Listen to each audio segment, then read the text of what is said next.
Menurut Robert Mersgatne, 8 fase proses pembelajaran dalam pemrosesan informasi adalah motivasi, pemahaman, perolehan, penahanan, ingatan kembali, generalisasi, perlakuan, dan umpan balik.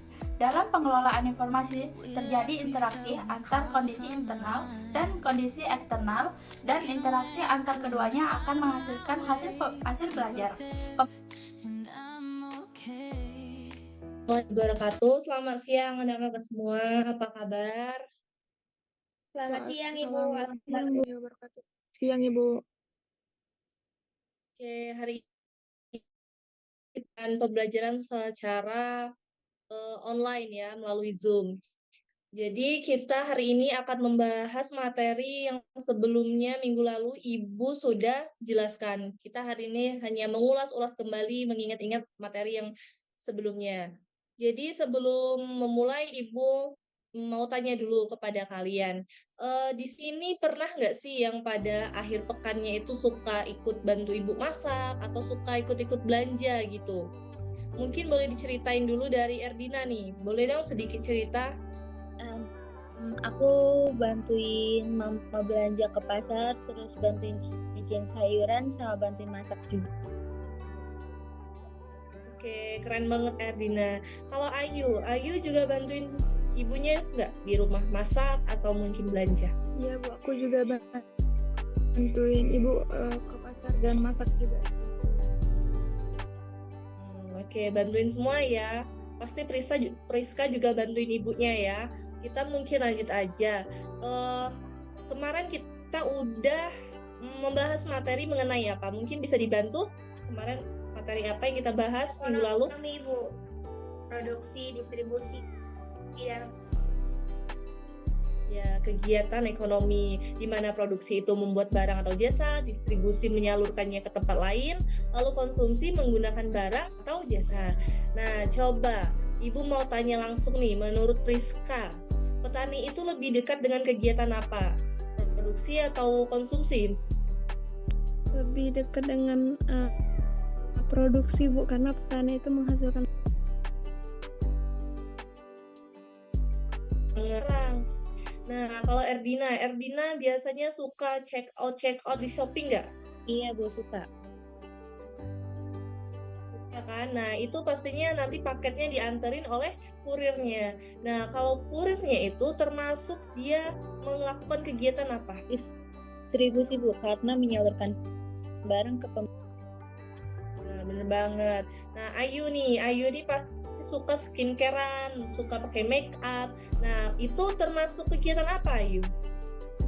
Itu termasuk kegiatan konsumsi Bu, karena kita memakai barang. Nah, benar sekali, udah pada paham ya. Nah, jadi sekarang mungkin Ibu akan cerita sedikit nih. Ceritanya itu ada Pak Budi. Pak Budi itu menanam padi. Lalu padinya itu dijual ke pasar. Lalu sampai pasar kita membeli beras tersebut dan memasaknya. Nah, Ibu mau tanya nih, pada Alin. Menurut Alin, Pak Budi itu kan menanam padi. Itu kegiatan apa sih? kegiatan produksi. Produksi. Kalau Tahrina, kalau padi dijual ke pasar itu termasuk apa?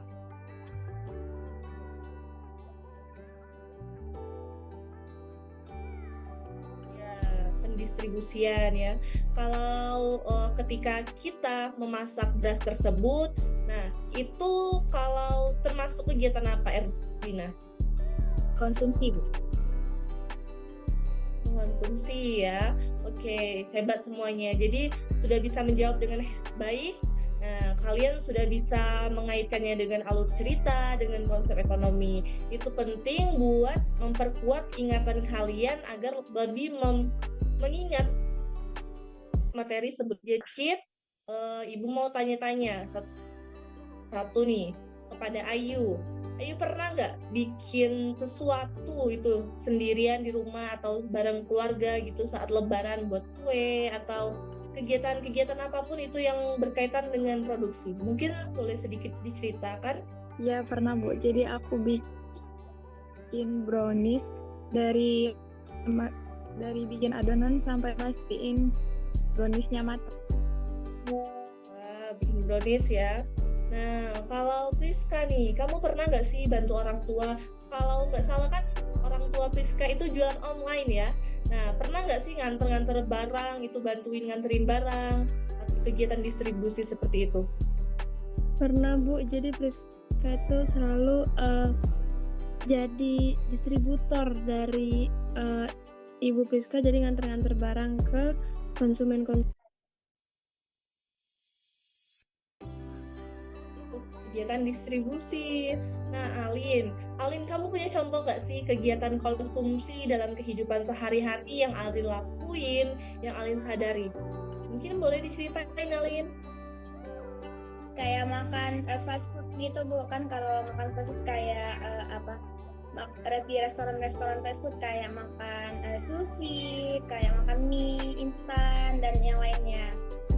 Terus juga aku pakai skincare, maupun aku pakai barang dari produksi di Oke. Nah, ini mungkin Ibu terakhir mau tanya ke Erdina nih. Ada nggak sih Erdina kegiatan di rumah kamu yang mencakup dua kegiatan sekaligus gitu? Gitu, misalnya bikin sesuatu dan langsung dipakai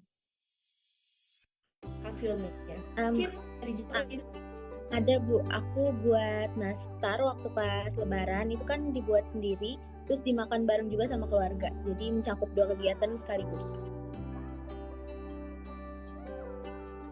Oke, itu sama ceritanya kayak si Ayu tadi ya. Ayu buat brownies kalau Ayu tadi. Oke, sepertinya udah pada paham banget nih sama kegiatan-kegiatan ekonomi yang dilakukan mulai dari konsumsi, produksi, dan distribusi. Nah, dari cerita-cerita yang udah Ibu dengar dan kalian sharing-sharing tadi, kita semua jadi lebih paham, jadi tahu kalau kita juga merupakan pelaku dari produksi, distribusi, dan juga konsumsi. Kadang kita melakukannya itu tanpa sadar. Jadi apa yang kita pelajari hari ini semoga akan nempel lebih kuat karena kalian mengingatnya langsung dengan pengalaman kalian sendiri. Oke, cukup sampai di sini pembelajaran kita kali ini. Ibu akhiri, wassalamualaikum warahmatullahi wabarakatuh. Sampai jumpa di pertemuan berikutnya. Waalaikumsalam. Waalaikumsalam. Terima kasih Bu.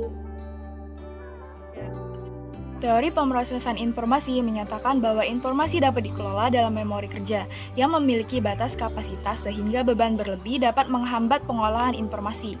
Proses pengolahan meliputi encoding atau pengingatan, storage atau penyematan, dan retrieval atau pengambilan kembali. Memori terbagi menjadi ingatan jangka pendek dan jangka panjang, namun tidak semua informasi dapat bertahan lama karena dipengaruhi faktor tertentu.